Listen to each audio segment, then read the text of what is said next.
मुख्यमंत्री डॉक्टर मोहन यादव की अध्यक्षता में मंत्रालय में हुई कैबिनेट बैठक में प्रदेश के विकास और जन कल्याण से जुड़े महत्वपूर्ण निर्णय लिए गए। बैठक में लिए गए फैसलों की जानकारी देते हुए सूक्ष्म लघु और मध्यम उद्यम मंत्री चैतन्य काश्यप ने बताया कि राज्य कर्मचारियों का महंगाई भत्ता 1 जुलाई 2025 से 3% बढ़ाकर 58% किया गया है, जबकि पेंशनर्स के लिए 1 जनवरी 2025 से 31 मार्च 2026 तक एरियर की राशि एकमुश्त देने का फैसला हुआ है। साथ ही स्टेट एआई मिशन शुरू करने, महाना माइक्रो सिंचाई परियोजना को मंजूरी और दिव्यांग संस्थाओं के लिए अतिथि शिक्षकों का मानदेय 9,000 से बढ़ाकर 18,000 रुपये करने, आंगनवाड़ी बच्चों के पोषण आहार की राशि 8 से बढ़ाकर 12 रुपये प्रतिदिन करने और ओबीसी युवाओं के लिए शौर्य संकल्प प्रशिक्षण योजना शुरू करने जैसे अहम निर्णय लिए गए। बैठक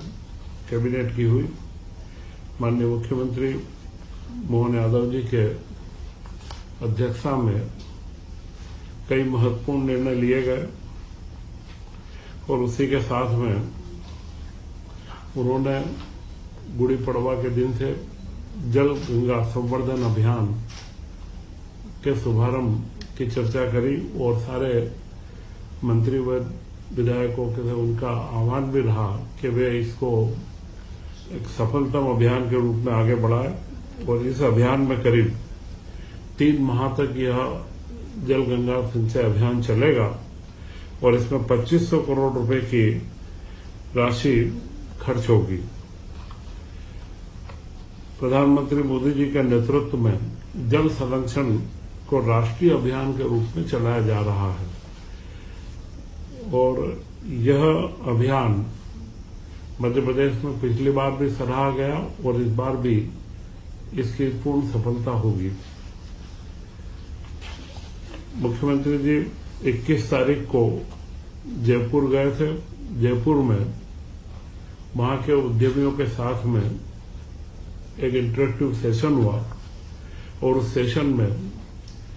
कृषि आधारित उद्योगों के संदर्भ में काफी अच्छी चर्चा हुई, क्योंकि भीलवाड़ा में कॉटन का काम है तो कॉटन से संबंधित उद्योग व अन्य, वहां पर करीब 400 से अधिक प्रतिभागी वहां पर एकत्र हुए थे, जिसमें टेक्सटाइल, फूड प्रोसेसिंग, लॉजिस्टिक और सब अन्य विषयों के ऊपर काफी गहन चर्चा करके 5,055 करोड़ रुपए के निवेश के प्रस्ताव वहां से प्राप्त हुए हैं। इसी के साथ मध्य प्रदेश ने एक महत्वपूर्ण निर्णय लिया है। मध्य प्रदेश के अंदर एक एआई मिशन हम प्रारंभ कर रहे हैं। एआई का उपयोग किन चीजों में हो और किसके अंदर हम प्राथमिक तौर पर आगे बढ़े, इसमें कृषि, स्वास्थ्य, पोषण एवं आपदा प्रबंधन में जोखिमों की पूर्व पहचान हम कैसे ले सकें, इसके लिए एक स्टेट एआई मिशन प्रारंभ करने का निर्णय लिया गया और इसके माध्यम से हमें लगता है कि हम मध्य प्रदेश में डाटा का संकलन और उनके ऊपर एक प्रभावी नियंत्रण करने में हम सफल होंगे। इसी के साथ मंत्रिपरिषद ने आज कुछ परियोजनाएं और कुछ योजनाओं के निरंतरता के प्रस्ताव भी पास करे हैं। वे सारी राशि 6,940 करोड़ रुपए के विभिन्न निर्माण व विकास कार्यों के अंदर मंजूरी दी गई है। इसी में सबसे महत्वपूर्ण है रीवा जिले की महाना माइक्रो सिंचाई परियोजना, जो 82 करोड़ रुपए की है। बाण सागर बांध का जो पानी अभी तक अनुपयोगी रहा था, उसको यहां से उपयोग में लेकर के 18 ग्रामों के 950 से अधिक कृषकों को 4500 हेक्टेयर भूमि में जिससे सिंचाई सुविधा प्राप्त होगी। मंत्रिपरिषद द्वारा दिव्यांगता के क्षेत्र में संचालित जो संस्थाएं हैं, वहां पर जो अतिथि शिक्षक थे, उन शिक्षकों को 18,000 रुपये, 9,000 की जगह पर 18,000 रुपये का मानदेय प्रति माह देने का निर्णय लिया गया है। एक महत्वपूर्ण योजना आंगनवाड़ी के लिए केंद्र में पूरक पोषण आहार, जो अति कम वजन के बच्चे, कुपोषण 2 तरीके का है, अति कम वजन वो कुपोषण बच्चे है। अति कम वजन के बच्चों के लिए जो अभी राशि 8 रुपये प्रति माह थी, 6 माह से 6 साल तक के, उनके लिए वह 12 रुपए प्रतिदिन की पोषण की राशि स्वीकृत की गई है, जिससे कुपोषण की कमी को हम निरंतर, जो मध्य प्रदेश उसमें अग्रसर है, उसे हम आगे बढ़ाएंगे। मंत्रिपरिषद द्वारा एक निर्णय और लिया गया है, जिसमें अन्य पिछड़े वर्ग के युवक युवतियों को सैन्य बल और अन्य समकक्ष सुरक्षा बलों, पुलिस, होमगार्ड और निजी सुरक्षा एजेंसियों में भर्ती के लिए सक्षम बनाने के लिए शौर्य संकल्प प्रशिक्षण योजना 2026 चालू की गई है, जिसमें 3 साल तक यह योजना चलाएंगे और प्रतिवर्ष इसमें 4000 युवकों को प्रशिक्षित करना और उनका ये 40 दिन का प्रशिक्षण का कार्यक्रम रहेगा और ये आवासीय कार्यक्रम रहेगा।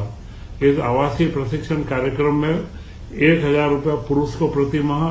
तथा 1200 रुपये प्रति माह महिलाओं को इसकी शिष्यवृत्ति दी जाएगी। इसमें 10 जगह पर सारे संभाग स्थानों पर और साधिकार समिति द्वारा प्रदेश में 10 स्थानों पर बनाया जाएगा और अगर आगे पहले वर्ष के नतीजे देख करके अगर आवश्यक हुआ तो इसे जिला स्तर तक भी ले जाएंगे, जिससे अधिकांश युवक युवतियों को इसका लाभ लेने का अवसर प्राप्त हो सके। निरंतरता की कई विभागों की योजनाएं थी, जिसमें वाणिज्य कर विभाग की निरंतरता की योजना 2933 करोड़ की, ट्रिब्यूनल की और लोक निर्माण विभाग के तहत 7 विभिन्न परियोजनाएं थी। जनजातीय कार्य विभाग के अंतर्गत 5 योजनाओं की निरंतरता की स्वीकृति दी गई, जिसमें विकास योजना भी है और वर्तमान खर्च और जो वर्तमान व्यवस्था है उनके संचालन के कार्य भी है। इसी के साथ में युवा अनुद्युत योजना, खाद्य नागरिक आपूर्ति विभाग की, तो ये सारा मिलाकर के 6940 करोड़ का मैंने पूर्व में बताया, यह राशि स्वीकृत की गई है। इससे सबसे महत्वपूर्ण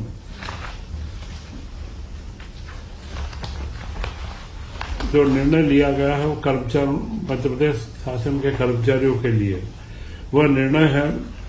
कि राज्य शासन के 7वां वेतनमान प्राप्त कर रहे शासकीय सेवकों को 1 जुलाई 25 से 3% की वृद्धि करते हुए उनके कुल 58% के मान से महंगाई भत्ता स्वीकृत किया गया है। 6वें वेतनमान के कार्मिकों एवं निगम मंडल उपक्रम में राज्य शासन में प्रतिनियुक्ति पर राज्य शासन में कार्यरत 5वें एवं 4थे वेतनमान के कार्मिकों को समानुपातिक आधार पर महंगाई भत्ते में वृद्धि हेतु वित्त विभाग को अधिकृत किया गया है। यह सारे कर्मचारियों को लाभान्वित करने वाला एक महत्वपूर्ण निर्णय है। 1 जनवरी 25 से 31 मार्च 26 की अवधि में सेवानिवृत्त या मृत शासकीय सेवकों के संबंध में नामांकित सदस्य को एरियर की राशि का भुगतान एक मुश्त किए जाने का निर्णय लिया गया है। राज्य शासन के पेंशनर परिवार या उनको 1 जनवरी 26 से 7वें वेतनमान के अंतर्गत 58% एवं 6वें के अंतर्गत 257% पेंशन राहत स्वीकृत करते हुए जो छत्तीसगढ़ के शासन के समय के कर्मचारी है उनका